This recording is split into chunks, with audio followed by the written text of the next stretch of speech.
Hello and welcome back. For this example, we want to apply the mean value theorem to this function f of x is 2 sine of x plus the sine of 2x on the interval from 0 to pi. And the mean value theorem has two hypotheses that we need to verify before we go ahead and actually attack this problem. So first thing you want to do is you need to make sure that you have continuity and f of x is continuous for all values of x, but in particular, it is continuous on the closed interval from 0 to pi. The next thing you have to check is differentiability, and to do that, we need our derivative. F prime of x is going to be equal to 2 times the cosine of x plus derivative of sine of 2x, which is going to be the cosine of 2x times the 2.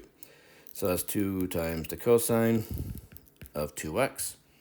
And it is pretty clear that that derivative is always defined for our interval, so therefore we know that f of x is differentiable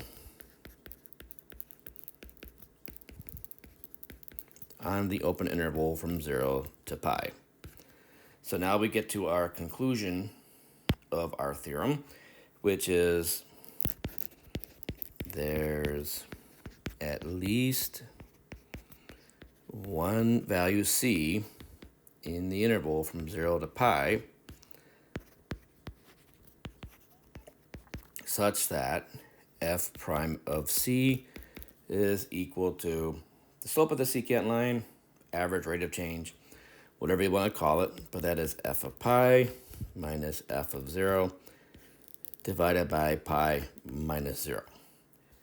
And so for us, we're looking at a value for our function where 2 cosine of x plus 2 cosine of 2x is equal to f of pi. Well, f of pi is a bunch of sine of pi's and 2 pi's.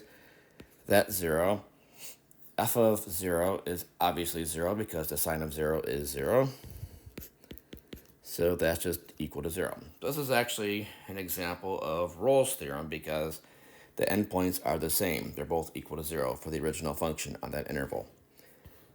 So we need to solve the equation 2 times the cosine of x plus 2 times the cosine of 2x is equal to 0.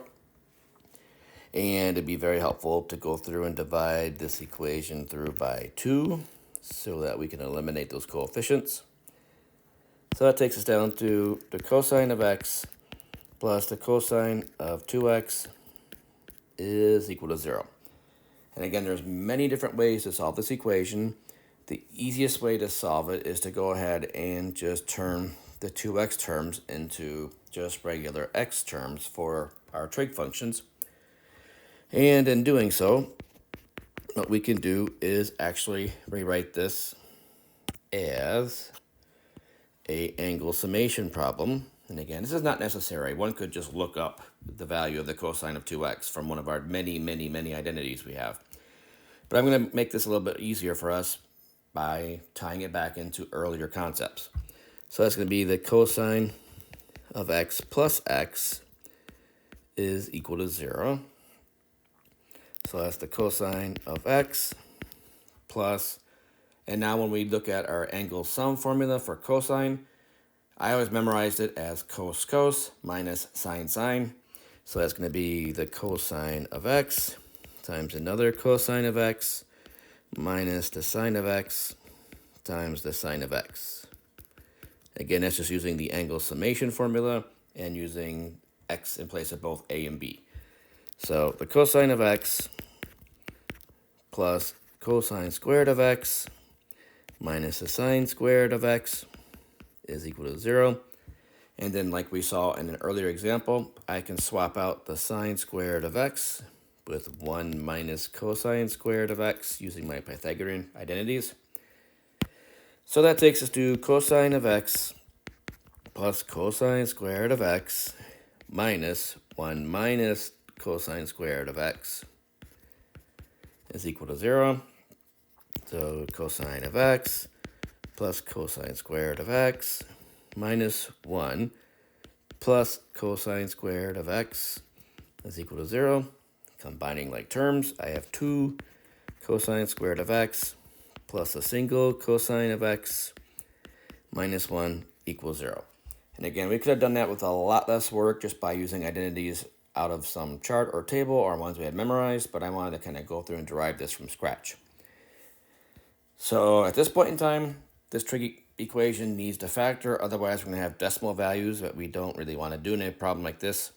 So let's go through and factor it very carefully. Only one way to split a 2 cosine squared. That's a 2 cosine x and a regular cosine of x.